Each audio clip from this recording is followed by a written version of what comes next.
یہ سب جھوٹ ہے، یہ شخص جھوٹ بول رہا ہے، بکواس کر رہا ہے۔ اس نے اس کے بازو کو جکڑتے ہوئے روتے ہوئے کہا، اور اسے لگا تھا وہ اس کی بات ضرور سنے گا۔ وہ جانتا ہے وہ جھوٹ نہیں بولتی، اشر جانتا ہے خیرت جھوٹ نہیں بولتی۔ اگر وہ کسی دوسرے کو جھوٹا کہہ رہی ہے تو اس میں کوئی نہ کوئی ضرور صداقت ہوگی، مگر اس نے اس کی بات سنی انسنی کر دی۔ وہ بے حس کسی پتھر کے مجسمے کی طرح کھڑا رہا۔ وہ اس کے سرد اور جذبات سے عاری رویے کو محسوس کرتے ہوئے پھر بولی، آپ کو میرا یقین ہے نا؟ آپ کو پتہ ہے نا میں ایسی نہیں ہوں، میں ایسی نہیں ہوں۔ اشر، خدا کی قسم کھا کر کہتی ہوں میں ایسی نہیں ہوں، میرا یقین کریں۔ وہ روتے ہوئے زمین پر بیٹھتی چلے گئی۔ وہ اس کے پیروں سے لپٹی زاروں قطار رو رہی تھی۔ وہ روتی رہی، وہ خاموش کھڑا رہا۔ میں نے کچھ غلط نہیں کیا، میرا یقین کریں، میں نے کچھ بھی غلط نہیں کیا۔ میں آپ کی وہی خیرت ہوں، وہی خیرت جو صرف اور صرف آپ سے محبت کرتی ہے، جو صرف اور صرف آپ کی ہے۔ وہ کسی بھکارن کی طرح اس کے پاؤں پکڑے روتے ہوئے اسے اپنے کردار کی گواہی مانگ رہی تھی، اسے اپنے کردار کی گواہی دے رہی تھی۔ وہ بت کی مانند ساکت کھڑا تھا، مگر پھر یکایک اس کے ساکت جسم میں حرکت پیدا ہوئی۔ وہ ایک جھٹکے سے اسے دور ہٹا اور ایک ذرا سی جنبش سے اسے اپنے پیروں سے لپٹی لڑکی کو خود سے ہٹا دیا۔ زمین پر گری بے یقینی سے اسے خود سے دور جاتا ہوا دیکھ رہی تھی۔ اسے چھوڑ کر جا رہا تھا۔ وہ دیوانہ وار اس کے پیچھے بھاگی تھی۔ وہ اس کو روک لینا چاہتی تھی، وہ اسے اپنا یقین دلائے بغیر کہیں بھی جانے نہیں دینا چاہتی تھی۔ اشر، میری بات سنیں، پلیز میری بات سنیں، مجھے چھوڑ کر مت جائیں، خدا کے لیے رک جائیں، میں ایسی نہیں ہوں۔ آپ کی خیرت ایسی نہیں ہے اشر، میں آپ کی خیرت ہوں، میں ایسی نہیں ہوں۔ اسے بہت زور سے چکر آیا، وہ خود کو سنبھال نہیں پائی۔ وہ اپارٹمنٹ کے دروازے پر ہی گر گئی۔ وہ دروازے سے نکل کر کب کا آگے جا چکا تھا۔ آپ کی خیرت ایسی نہیں ہے اشر، آپ کی خیرت ایسی نہیں ہے، خدا کے لیے مجھے چھوڑ کر مت جائیں۔ وہ زمین پہ گرے روتے ہوئے اسے پکار رہی تھی۔ وہ عورت اسے روتا چھوڑ کر اپنے بیٹے کے پیچھے بھاگی۔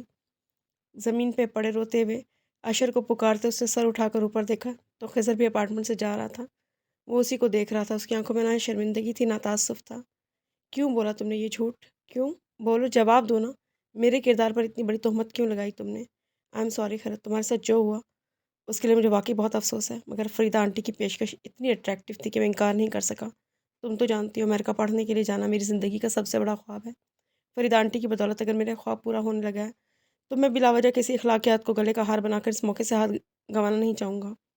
زندگی میں کامیابی اور خوشی بار بار دستک نہیں دیتی۔ بہرحال تمہارے ساتھ جو بھی ہوا اس پہ مجھے حقیقت میں تم سے بہت ذرا ہمدردی ہے۔ وہ تحرم بھری نظر ڈال کر اپارٹمنٹ سے باہر نکل گیا۔ وہ اپنی چیخ کو دبانے کے لیے منہ پر ہاتھ رکھے فرش پر بیٹھی تھی، ایک سانس جو خود کو ماں کہتی تھی۔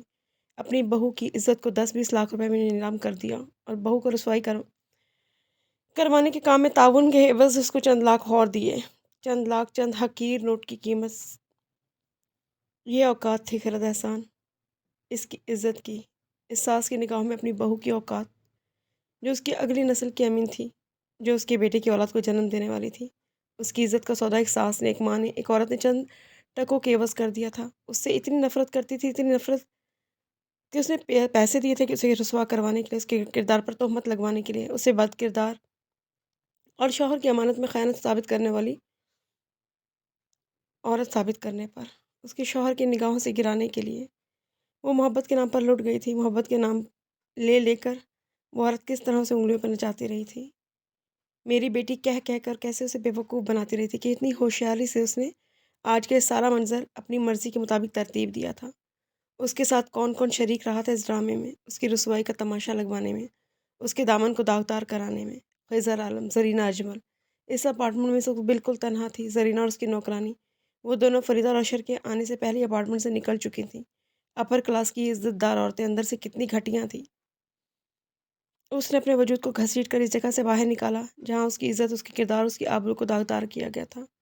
اس کے بے داغ دامن پر چھینٹیں اڑائی گئی تھیں۔ کسی عورت کے کردار پر تہمت لگا دینا دنیا کا سب سے آسان کام کرنے والی بھی ایک عورت تھی۔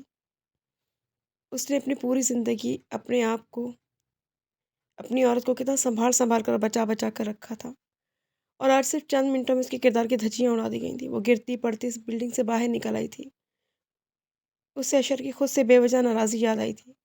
وہ ندرت کے گھر گئی تو سب کچھ ٹھیک تھا، اور وہ واپس آئی تو اس کے پیچھے اس عورت نے کوئی زہر اس کے کانوں میں انڈیلا تھا۔ اس کا اتنا چاہنے والا شوہر اس سے اچانک اتنا دور کیوں ہو گیا تھا؟ وہ وجہ سوچ سوچ کر پریشان ہو گئی تھی۔ اس کی ہستی بستی زندگی میں آگ لگانے والی، اس کے بہت چاہنے والے شوہر کو اس سے دور کرنے والی وہ عورت اس کی سب سے بڑے ہمدرد، سب سے بڑی چاہنے والی بنی ہوئی تھی۔ اس عورت کی سازشوں کا سلسلہ کہاں سے شروع ہوا تھا اور کب سے یہ گندا کھیل کھیل رہی تھی؟ وہ اشر وہ سڑک پر روتی ہوئی چلی جا رہی تھی۔ اس کے ذہن میں گزرے دنوں کی ہر غیر اہم بات جو در حقیقت غیر اہم نہیں تھی آتی جا رہی تھی۔ اور اشر، کیا وہ ان گھٹیا باتوں کو سچ سمجھنے لگا ہے؟ کیا اس کے لیے وہ پورے 9 دنوں تک اتنا ناراض رہا، اتنا دور رہا، اس کے کردار پر شک کرتا رہا؟ یہ سوچ کر اسے اپنے آپ سے نفرت ہونے لگی۔ 3 راتیں جب وہ بیڈ کے دوسرے کنارے پر اسے لاتعلق لیٹا رہا، تب وہ یہ سوچ کر روتی رہی کہ اشر مجھ سے کس بات پر ناراض ہے، اور اشر اس کے کردار پر شک کر رہا تھا۔ وہ شک کی آگ میں جل رہا تھا۔ اشر نے اس پر شک کس طرح کر لیا؟ اس کی ماں کی لگائی ہوئی شک کی آگ اگر بہت زور آور تھی تو کم تو اس کی محبت بھی نہیں تھی۔ اسے ماں کا دکھاوا جھوٹ نظر آ گیا، اس کی سچی محبت نظر نہیں آئی۔ اس نے ہاتھ دے کر ایک ٹیکسی کو روکا اور اس میں بیٹھ کر اپنے گھر جا رہی تھی۔ اپنے گھر؟ پتہ نہیں وہاں اس کے ساتھ کیا سلوک کیا جائے گا اور اس کے ساتھ مزید کیا کچھ ہونے والا ہے، مگر اس ایک گھر کے سوا اس کے پاس جانے کے لیے کوئی اور دوسری جگہ تھی ہی نہیں۔ اور پھر آخر کیوں نہ جائے وہ اپنے گھر؟ سے کیا غلط کیا ہے؟ وہاں وہ عورت بھی ہوگی، مگر اسے اب اس سے نہیں، صرف اشر سے مطلب تھا۔ وہ اشر کے پاس جا رہی تھی، وہ اپنے شوہر کے گھر جا رہی تھی، وہ اپنے گھر جا رہی تھی۔ وہ اپنے گھر کے سامنے ٹیکسی سے اتری۔ اس کا پرس وہیں خزر عالم کے اپارٹمنٹ میں کہیں رہ گیا تھا۔ اس نے چوکیدار سے ٹیکسی والے کو کرایہ دینے کے لیے کہا تھا۔ وہ اپنے گھر کے اندر آ گئی۔ وہ پورے راستے روتی ہوئی آئی تھی۔ وہ پورا راستہ خود پر لگائے گئے اتنے گندے الزامات، اتنی بدترین تہمت پر سے سکتی آئی تھی۔ عائشہ نے اس پر شک کیا، اس بات پر ذلت اور کرب سے دل کو کرچی کرچی ہوتا دیکھتی آئی تھی۔ اس نے اپنی بے گناہی کا اشر کو یقین دلایا، مگر اس کا یقین کیے بغیر اسے روتا ہوا چھوڑ کر وہاں چلا گیا۔ اس بات پر اپنے اندر درد کی ٹیسیں اٹھتی محسوس کرتی، جب اس کی ماں اور اس کی بیوی اس کی محبت، اس کی خیرت پر اتنا گھٹیا الزام لگا رہی تھی، اس کے سر سے چادر کھینچ کر اسے بے عزت کر رہی تھی، تب وہ چپ کیوں رہا؟ اس نے اپنی ماں کی زبان کیوں نہیں بند کرائی؟ محبت میں اعتبار سب سے پہلی چیز ہوتی ہے۔ اگر اسے واقعی محبت کرتا تھا تو اسے اعتبار بھی کرنا چاہیے تھا، چاہے دنیا کا کوئی بھی فرد آ کر اسے کچھ بھی کہتا، چاہے دنیا کا کوئی بھی فرد آ کے خرد کے خلاف کوئی بھی الزام لگاتا، اس کی آنکھوں سے کوئی سا بھی منظر دکھا دیتی، وہ اشر بے اعتباری پر اپنی محبت کو بے عزت اور رسوا ہوتے، اپنی انمول چاہت کو بے آبرو ہوتے دیکھتی آئی تھی۔ مگر اس وقت اپنے گھر کے اندر قدم رکھتے اس کے سسک روتے اور سسکتے دل نے یکدم ہی اشر کے حق میں دلائل اور گواہیاں دینا پیش شروع کر دی تھی۔ وہ عورت خیرت کی ساس تھی، اس کے ساتھ اس کا ساس کا رشتہ، بہو کا رشتہ تھا۔ جب وہ بہو کے رشتے میں جہاں ایک دوسرے پر عموماً اعتماد اور محبت اتنی نہیں ہوتی، جب وہ اس عورت کی مکاریوں اور چالاکیوں کا شکار ہو گئی تھی، تو اشر کی تو وہ ماں تھی، وہ ماں جسے وہ بہت اچھا سمجھتا تھا، جسے وہ دنیا کی بہترین عورت قرار دیتا تھا، جسے وہ دنیا کے تمام انسانوں سے زیادہ چاہتا تھا، سب سے زیادہ اپنا سمجھتا تھا، جسے وہ اپنا رول ماڈل، اپنا آئیڈیل مانتا تھا، وہ اپنی ماں کے خلاف کس طرح سوچ سکتا تھا؟ اس مکار ترین عورت نے جس طرح بڑی چالاکی سے اسے اپنے دام میں رکھا تھا، اس سے اپنا ہر من چاہا کام کروایا تھا، ایسے ہی اس نے اشر کو نہ جانے کس وقت کون کون سی بات کس زاویے سے دکھائی ہوگی، بظاہر سادہ انداز میں، ایسے جیسے روٹین کی کوئی بات کر رہی ہو، ایسی کتنی بظاہر معمولی باتیں تو اس کے اپنے سامنے تھی۔ خیرت نے خون دیا ہے، خیرت نے سوپ بنایا ہے، خیرت بہت خضر کا خیال کرتی ہے۔ اشر ایک دم سے اس پر شک نہیں کیا تھا، اس کی ماں نے بہت گندا کھیل کھیلا تھا۔ ان بہت محبت کرنے والے میاں بیوی کے بیچ میں بدگمانیاں اور دنیا پیدا کروانے کے لیے بڑی مذموم حرکتیں کی تھیں۔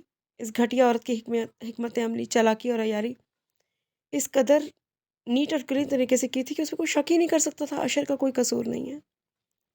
اشر کا کوئی قصور نہیں ہے، وہ تو خود اس وقت بہت ٹوٹا ہوا، بہت نڈحال ہوگا۔ وہ اشر کو شروع سے آخر تک سب کچھ بتائے گی، ایک ایک بات، اس کی ماں کی ایک ایک چال سمجھائے گی، کیسے اس نے ان دونوں کو بیک وقت اپنی گھٹیا چالوں کا شکار بنایا، سب کچھ بتائے گی۔ اشر کو دکھ تو بہت ہوگا، ماں کا جو عظیم ترین بت اس نے اپنے دل میں بسا رکھا ہے وہ ٹوٹ کر ریزہ ریزہ ہو جائے گا۔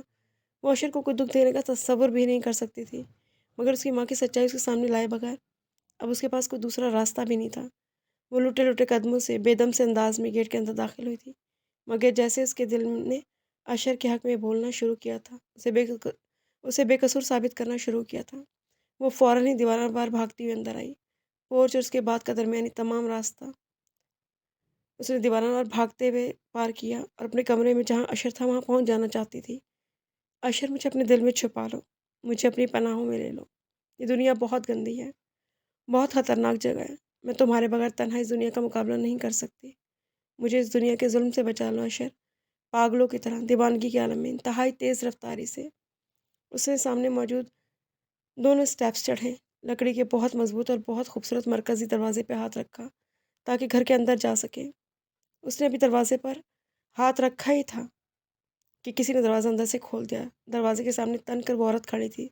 اس عورت کے چہرے پر محبتوں کا ماسک اتر چکا تھا، اپنی مکروہ اور گھناؤنی شکل لیے۔ اس کے سامنے دروازے کے آگے تن کر کھڑی اس کا راستہ روکے تھی۔ وہ فاتحانہ نگاہوں سے اسے دیکھ رہی تھی۔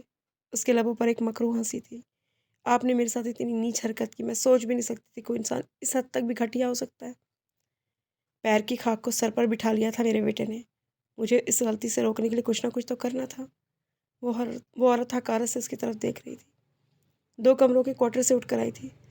سرکاری اسکول ماسٹر کی بیٹی، جسے میں اپنے گھر میں نوکرانی بھی رکھنا پسند نہ کرتی، اسے میرے اتنے شاندار بیٹے نے بیوی بنا دیا تھا، اور وہ احمق اسے سر کا تاج سمجھ کر سر پر سجا لے۔ میں جیتے جی تو ایسا نہیں ہونے دوں گی خیرت احسان۔ وہ اپنے اندر کا زہر بے خوف و خطر باہر نکال رہی تھی۔ اسے یوں دیکھ رہی تھی جیسے زمین پر رینگنے والے کسی حقیر کیڑے کو دیکھا جاتا ہے۔ ابھی پیر رکھیں گی اور کیڑے کو اپنے پیروں تلے مسل دیں گی۔ میں آپ کے بیٹے کے بچے کی ماں بننے والی ہوں۔ یہ گندا کھیل کھیلتے ہوئے اتنا تو سوچ لیتی، میرا نہیں تو اس بچے کا خیال کر لیتی جو آپ کے خاندان کا وارث بنے گا، آپ کے بیٹے کے نام کو آگے چلائے گا۔ بچے کی ماں، وہ عورت بلند آواز میں کہہ لگا کر ہنسی تھی۔ کون سا بچہ؟ کس کا بچہ؟ میں ایسی کسی بات کو نہیں مانتی۔ انہوں نے انتہائی حقارت سے اسے دیکھتے ہوئے بولا، تمہیں میرا کھلا چیلنج ہے خیرت احسان، اگر زندگی میں تم یہ ثابت کر دکھاؤ کہ تمہاری کوکھ میں پلتا بچہ اشر کا ہے، اور اشر اگر تمہاری بات کا یقین کر لیتا ہے نا، تو تم جیتی، میں ہاری۔ وہ اس وقت جن چیلنج دیتی نگاہوں سے اسے دیکھ رہی تھی، وہ نگاہیں اس کے وجود کو بالکل سن کر گئی تھیں۔ خوف کی انتہائی سرد لہر اس کے پورے جسم میں دوڑ گئی تھی۔ وہ عورت اب کیا کرنے والی ہے؟ وہ اپنے بچے کو اس عورت کی کسی گھناؤنی سازش کا شکار نہیں ہونے دے گی۔ وہ اشر کو بھی اس وقت ایک ایک بات صاف صاف بتا دے گی، اس عورت کی سازش وہ اشر کے سامنے بھی اس وقت بے نقاب کر دے گی۔ وہ اشر کی بیوی ہے، اس نے ہزاروں لوگوں کے سامنے اس سے نکاح کیا ہے، وہ کہیں سے بھاگ کر نہیں آئی، وہ کوئی راہ چلتی لڑکی نہیں ہے، اس کے ہونے والے بچے کی ماں ہے۔ اسے ماں کی لگائی ہر آگ کے باوجود خیرت کی بات سننا ہوگی۔ آپ سامنے سے ہٹیں، مجھے آپ سے کوئی بات نہیں کرنی، اب میں ہر بات صرف اپنے شوہر سے کروں گی۔ وہ دروازے کے سامنے پوری طرح پھیل کر کھڑی تھی، اس کے اندر داخل ہونے کا راستہ روک کر۔ اس نے غصے اور نفرت سے اسے ہٹانے کی کوشش کی۔ شوہر، وہ عورت ایک مرتبہ پھر زور سے ہنسی، میرا بیٹا پوری زندگی تمہاری شکل پر تھوکے گا بھی نہیں۔ ہو کس گمان میں تم خیرت احسان؟ کسی بد کردار عورت کو مرد بیوی بنا کر نہیں رکھتا۔ وہ اس پر حقارت بھری نظر ڈالتے ہوئے بولی تھی، یہ گھر میرا ہے، یہاں میرا حکم چلتا ہے، اس گھر میں صرف وہی رہ سکتا ہے جسے میں یہاں رہنے دوں گی۔ میرے بیٹے کی حماقتوں اور نادانیوں کے سمت تم جیسی کمتر لڑکی اس گھر میں خوب عیش کر لی، تم نے اپنی اوقات سے بڑھ کر بہت کچھ حاصل کر لیا۔ اب یہاں سے اپنا ناپاک وجود سمیٹو اور چلتی نظر آؤ۔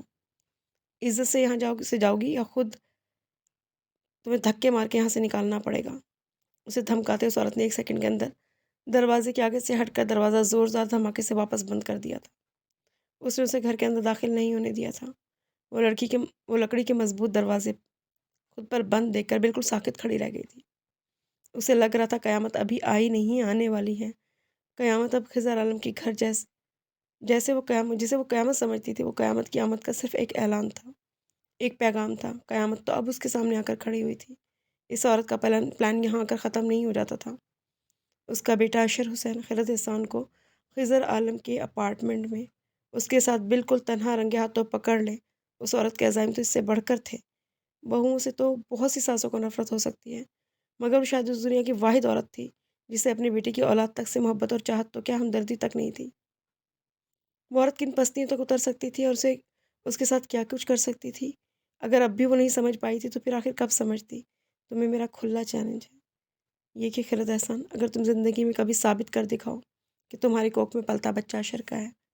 اس عورت کی دھمکی محض دھمکی نہیں تھی، وہ اپنی گندی چالیں چلتی حالات کو اس موڑ پر لے آئی تھی جہاں اسے ایک باکردار اور باحیا لڑکی کو اپنے حق میں پیش کرنے کے لیے ثبوت اور گواہیاں تلاش کرنی پڑنی تھیں۔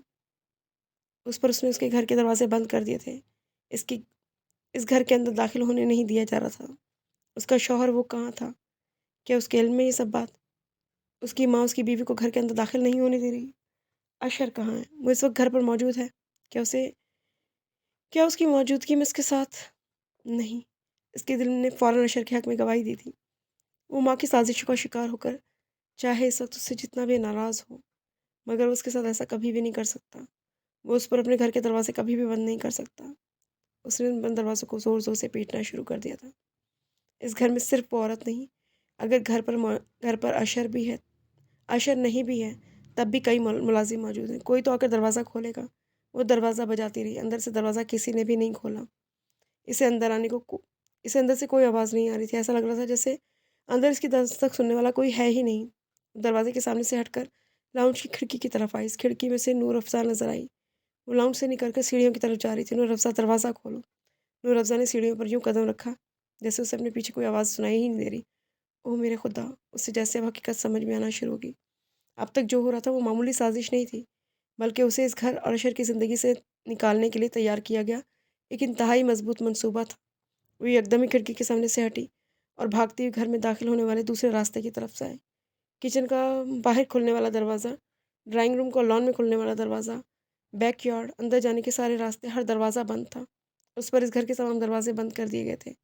اسے گیٹ سے اندر نہ گھسنے دیا گیا تھا، مگر گھر کے اندر کا داخلے کا اسے گیٹ کے اندر گھسنے دیا گیا تھا، مگر گھر کے اندر کا داخلے کا ہر راستہ بند تھا۔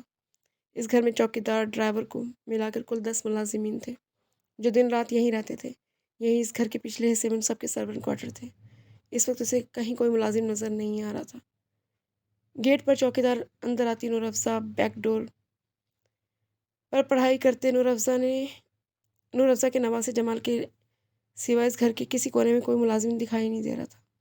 اس عورت نے سارے نوکروں کو کہاں غائب کر دیا ہے، اور اشر وہ کہاں تھا؟ وہ بھاگتی ہوئی پھر گھر کے مرکزی دروازے کی طرف آئی۔ وہ پورچ میں آئی۔ اس نے اب توجہ سے وہاں کھڑی گاڑیوں کو دیکھا۔ اشر کی گاڑی وہاں نہیں تھی۔ وہ خضر کے اپارٹمنٹ سے گھر واپس آیا ہی نہیں تھا۔ وہ چوکیدار کی طرف آئی۔ نور بابا، کیا اشر گھر واپس آئے ہیں؟ کیا وہ گھر پر ہیں؟ چوکیدار سامنے سڑک پر چوکنی نظریں جمائے خاموش اور لاتعلق یوں بیٹھا تھا جیسے اسے اس کی آواز سنائی نہیں دے رہی، جیسے اسے اس کا وجود دکھائی نہیں دے رہا۔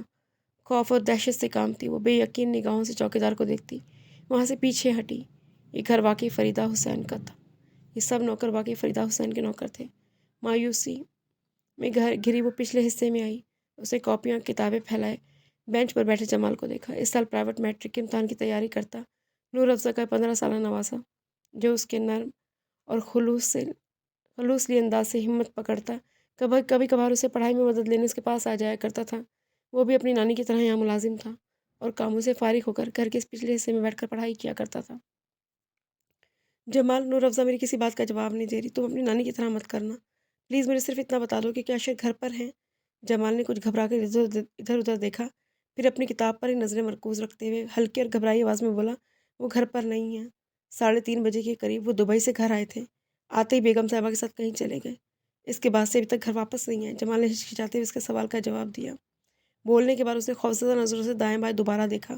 وہ جمال سے اور بھی کچھ پوچھنا چاہتی تھی، مگر وہ اسے اپنے پاس کھڑا دیکھ کر جتنا زیادہ ڈرا ہوا محسوس کر رہا تھا، اسے دیکھتے ہوئے اس کے پاس سے پیچھے ہٹ گئی۔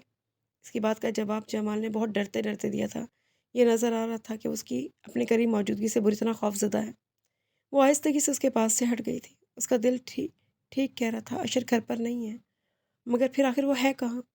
اس عورت نے اشر تک پہنچنے کا ہر راستہ اس کے لیے بند کر دیا تھا۔ اس کا موبائل اس کے پرس میں تھا اور پرس خضر عالم کے گھر۔ وہ عورت اسے گھر کے اندر داخل نہیں ہونے دے رہی تھی۔ آخر وہ اشر سے کس طرح رابطہ کرے؟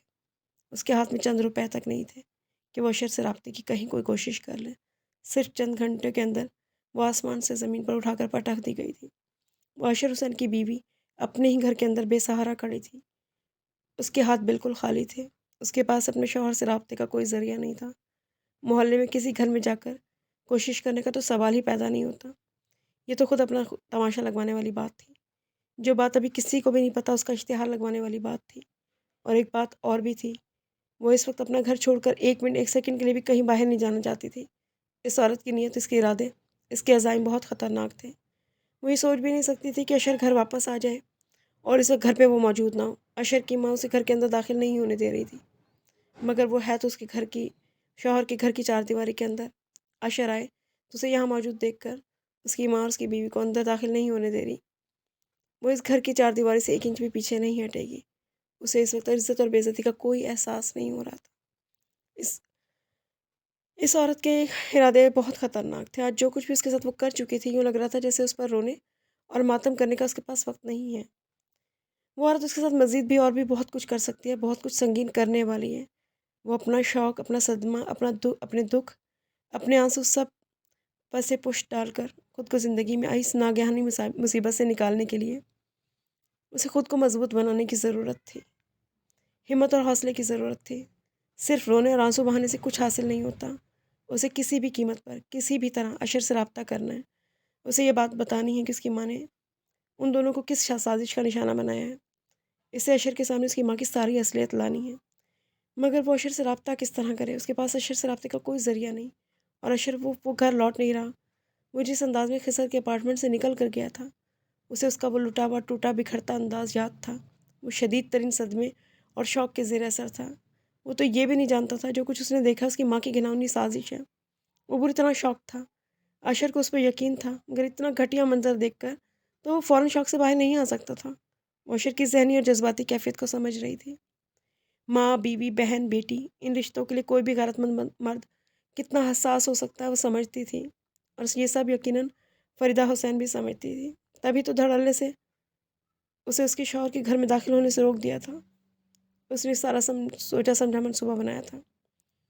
آج سے پہلے تک کبھی اور آج کے بعد تک بھی اس عورت کا کوئی کام پلاننگ کے بغیر نہیں تھا۔ وہ جانتی تھی غم و غصے کا شکار ہو کر اشر فوراً گھر واپس نہیں آئے گا۔ اس نے گھر کے سارے نوکروں کو پتہ نہیں کہاں غائب کر دیا تھا، اور اب اسے اس گھر سے نکالنے کی دھمکیاں دے رہی تھی۔ اس کا وجدان بتا رہا تھا کہ وہ عورت جسے اتنی شدید نفرت کرتی ہے، وہ اپنی کسی بھی پلاننگ کو کبھی ناکام نہیں ہونے دے گی۔ وہ اسے اس گھر سے، اشر کی زندگی سے نکالنے کا تہیہ کر چکی ہے۔ اشر گھر واپس آ جائے، اشر جلدی سے گھر واپس آ جائے، ورنہ یہ عورت جو قیامت اس پر ڈھانے کا ارادہ کر چکی ہے اسے پورا کر کے ہی دم لے گی۔ اشر پتہ نہیں دنیا کے کس کونے میں جا چھپا ہے۔ اسے احساس ہو رہا تھا اگر اس وقت اس کے پاس اپنا موبائل ہوتا تب بھی شاید وہ اشر اس کی کال ریسیو نہ کرتا۔ وہ جس حالات میں خضر کے گھر سے نکلا اسے دیکھ کر تو لگ رہا تھا کہ اس دنیا کے کسی بھی فرد، یہاں تک کہ اپنی ماں کی بھی کال ریسیو نہیں کرے گا۔ اس عورت نے جال ہی اتنا خوبصورت بچھایا تھا۔ وہ اشر کی کیفیت، اس کے صدمے اور اس کے شوق کو سمجھ رہی تھی۔ اسے کیوں یہ خیال نہیں آ رہا کہ جو کچھ دیکھا ہے اس پر یقین کرنے، یہ صدمے میں مبتلا ہو جانے سے پہلے ایک مرتبہ خیرت سے پوچھ ہی لے۔ اشر گھر واپس آ جاؤ، اشر خدا کے لیے گھر جلدی واپس آ جاؤ۔ میں بہت مشکل میں ہوں، مجھے ڈر لگ رہا ہے، مجھے تمہاری ماں سے بہت ڈر لگ رہا ہے۔ اگر تم واپس نہیں آؤ گے نا تو یہ ظالم عورت اور کون سا ظلم مجھ پر توڑ ڈالے گی۔ مجھے اس عورت کے ظلم سے بچا لو اشر۔ وہ مرکزی دروازے کی سیڑھی پہ بیٹھی ہوئی تھی۔ اس کی نگاہیں بہت دور گیٹ پر جمی ہوئی تھی۔ گیٹ کے سامنے سے گزرتی ہر گاڑی پر اسے اشر کی آمد کا گمان ہوتا تھا۔ کسی گاڑی کی رفتار گیٹ کے قریب آ کر ہلکی پڑتی، اس کی امیدوں کا بجھتا دیا پھر سے روشن ہونے لگتا۔ اس کی آنکھوں سے بڑی خاموشی سے قطرہ قطرہ آنسو ٹپک کر اس کے گریبان میں جذب ہو رہے تھے۔ 1 سال پہلے ماں کے مرنے پر اس نے سوچا تھا کہ وہ تنہا رہ گئی ہے، مگر آج اسے حقیقت میں ایسا لگ رہا تھا کہ وہ بھری دنیا میں تنہا رہ گئی ہے۔ شام کے 6 بج رہے تھے اس وقت جب وہ خضر عالم کے گھر سے تہمتیں لینے کے بعد اپنے گھر واپس آئی تھی، اور اب رات کے 8 بج رہے ہیں۔ اس پر اس گھر میں کے دروازے پورے 2 گھنٹے سے بند ہیں، اور اشر کا دور دور تک کہیں نام و نشان تک نہیں۔ اشر خدا کے لیے گھر لوٹ آؤ، میں بہت مشکل میں ہوں، میں کسی بہت بڑی مصیبت میں پھنسنے والی ہوں۔